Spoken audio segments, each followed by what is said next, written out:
Halo semuanya, selamat datang. Hari ini kita bakal ngebahas sesuatu yang sering banget jadi perdebatan. Garis tipis antara pelacakan waktu yang efektif dan manajemen mikro yang, ya, bikin stres. Keduanya sama-sama pakai waktu sebagai ukuran, tapi dampaknya, wah, bisa beda banget. Pernah ngerasain nggak? Coba lihat angka ini deh. 228 juta dolar.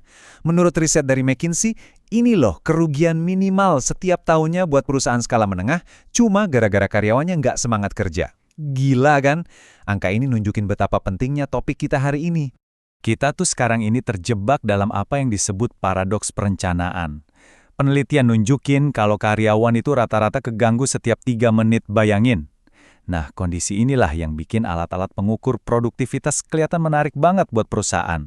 Tapi di sisi lain, ini juga berisiko tinggi kalau salah penerapannya. Oke, jadi ini dia peta perjalanan kita hari ini. Kita mulai dari paradoks produktivitas, terus kita cari tahu di mana sih garis tipisnya, kita bedah juga soal niat, fokus, dan dampaknya. Lalu kita belajar cara melacak yang benar, dan yang paling penting, semuanya berujung pada kepercayaan. Siap? Yuk kita mulai. Oke, kita masuk ke bagian pertama. Di satu sisi, tuntutan buat produktif itu makin gila-gilaan. Tapi di sisi lain, cara kita ngukurnya itu bisa jadi senjata makan tuan. Bukannya bikin termotivasi, malah bikin semangat jadi padam. Disinilah tantangannya. Nah, sekarang kita masuk ke jantung permasalahannya. Kita bakal definisikan dua konsep ini dan lihat di mana persisnya batasannya. Kapan sih sebuah alat itu berubah fungsi? Dari yang tadinya ngebantu, jadi malah kayak CCTV yang ngawasin terus-terusan?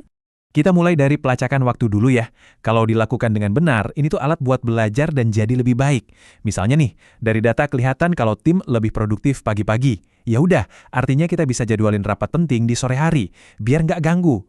Tujuannya itu optimalisasi, bukan ngawasin. Nah, di kutub seberangnya, kita punya manajemen mikro. Ini bukan lagi soal cari insight, ini soal kontrol. Titik. Fokusnya itu ngawasin setiap detail kecil, yang justru seringnya malah mematikan inisiatif, bikin orang jadi nggak ngerasa punya kerjaan, dan ujung-ujungnya bikin karyawan burnout. Dan slide ini ngerangkum semuanya dengan jelas banget. Lihat deh bedanya. Yang satu tujuannya untuk mendukung, satunya lagi untuk mengontrol. Filosofinya aja udah beda 180 derajat. Nah, ini dia poin krusialnya teman-teman. Alat pelacak waktu itu sendiri sebenarnya netral, nggak salah. Yang jadi masalah itu bukan alatnya, tapi kenapa dan bagaimana alat itu dipakai. Niat di baliknya itu yang menentukan segalanya. Oke, biar lebih jelas lagi, kita bedah lebih dalam yuk. Ada 3 perbedaan inti yang misahin keduanya. Niat di baliknya, fokus pengukurannya, dan terakhir dampaknya ke tim. Pertama, soal niat. Kenapa sih kita melacak? Pelacakan waktu yang baik itu tujuannya buat belajar bareng-bareng. Gimana caranya kita bisa nemuin pola kerja yang lebih efisien buat semua? Sebaliknya, manajemen mikro itu ya mekanisme kontrol dari atas ke bawah yang dasarnya adalah rasa nggak percaya. Kedua, fokusnya. Apa sih yang kita ukur? Pelacakan waktu yang sehat itu fokusnya ke hasil. Gini deh, ini kayak kita nilai seorang koki dari makanannya, bukan dari berapa lama dia ngaduk panci. Bener kan? Nah, manajemen mikro itu terobsesi sama aktivitas. Tujuannya bukan hasil, tapi biar kelihatan sibuk. Terus, gimana caranya biar fokus ke hasil? Nah, disinilah kerangka KPI SMART masuk. Ini tuh cara buat mastiin tujuan kita itu jelas, bisa diukur, dan relevan. Jadi, fokusnya benar-benar ke pencapaian yang nyata, bukan sekedar sibuk kerja. Dan yang terakhir, ini yang paling penting, dampaknya ke manusia. Coba deh rasain bedanya. Di satu sisi ada rasa diberdayakan, transparansi, dan kesempatan buat tumbuh. Di sisi lain, yang ada malah moral anjlok, ngerasa dikekang, dan budaya yang isinya cuma curiga melulu. Dampaknya tuh hitam dan putih.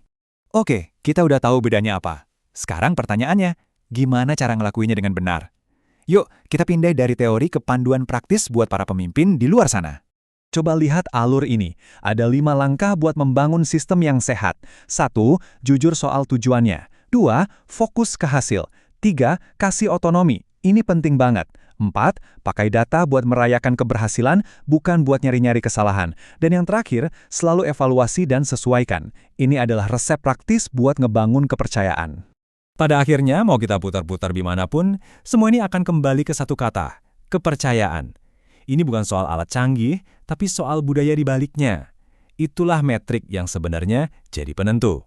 Jadi, intinya tuh gini, alat pelacak waktu itu nggak menciptakan seorang micromanager. Alat itu cuma ngebongkar siapa yang emang dasarnya udah micromanager. Pekerjaan yang sesungguhnya adalah membangun budaya kepercayaan terlebih dahulu. Tanpa itu, alat secanggih apapun bisa jadi bencana. Sebagai penutup, coba deh renungkan ini untuk tempat kerja masing-masing. Apakah di sana waktu itu cuma diawasi atau benar-benar dibuat jadi berharga?